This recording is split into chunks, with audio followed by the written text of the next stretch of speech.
How are we doing today, ladies and gentlemen? Welcome back to another video review here on techgooch, and we have another fitness tracker to show you guys. So this is what's called a Smart Bracelet, which essentially is just a fancy term for a fitness tracker.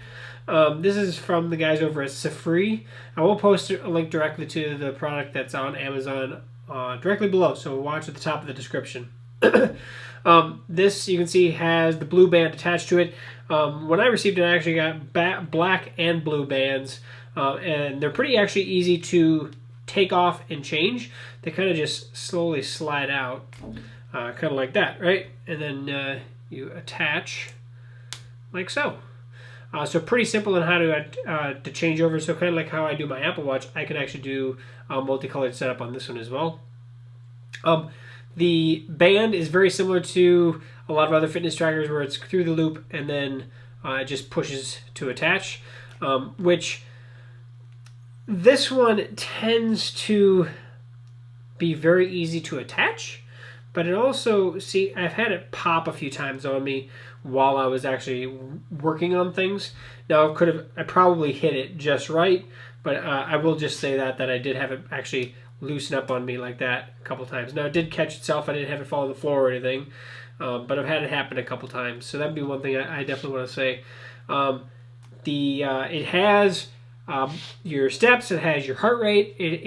I do like the charger, actually. It actually has a clip-based charger where you just kind of clip it onto it like so, and it just starts charging. So even if you had this hanging from something, it will actually charge, and it's not going to just fall off and not charge during the night.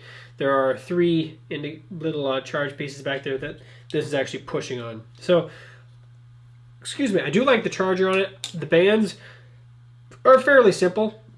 And, of course, you do have the heart rate capability built into this as well. Downside, the big downside to this, more than anything else, that was the battery life. I was getting, at tops, 2 days. Which, I mean, obviously I have an Apple Watch. I charge this every night. But if I'm getting a fitness tracker like this or a smart bracelet, one of the things that's actually even built into this and built into the app is the capability of tracking your sleep. Can't really do that if you have to, every other night you have to charge it. So if there's one thing that I think these guys definitely need to work on is the battery life. Now that could actually come down to the fact that I had notifications turned on. It was giving me notifications on anything.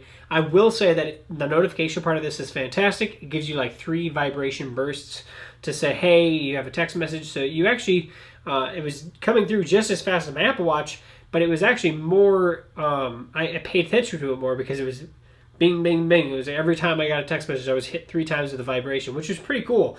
Turn off the notifications, you're going to get a lot better battery life. But that would be one thing that I would say that needs to be worked on this specific one. The colors look good. The other thing that I would say needs to be worked on is the app. So the app, which I'm not going to go through as much as I've done other apps on other fitness products. It's called JYOU, and it's very, very basic. It's going to give you information. You'll be able to see your steps. You'll be able to track things. You can't really communicate with outside stuff. I've noticed a lot of the stuff in here actually has, this is a Chinese company. It's made in China. There's a lot of things in here that have Chinese characters on there that I can't read, and then it's a decent translation. But I will say that if there's one thing that I noticed differently, the app could definitely use some love and some work. Which, like I said, if you're a person that's wearing this just to get steps as like a pedometer, not a bad little option. The battery life might actually kill it, but if you turned off all notifications, then you're looking at decent battery life. So something to consider. The instruction booklet has a lot of information on here, both on the app and on the information on how to use the actual item itself, or the fitness tracker itself. And it is IPX, I think 67 water rated. Might be 68 actually on that one. Nope, it's 67, IP67. So you're going to be fine taking in the shower, things like that. You're not going to want to go scuba diving with it or anything. But all in all, fitness tracker, in the rain, things like that, it's going to be fine.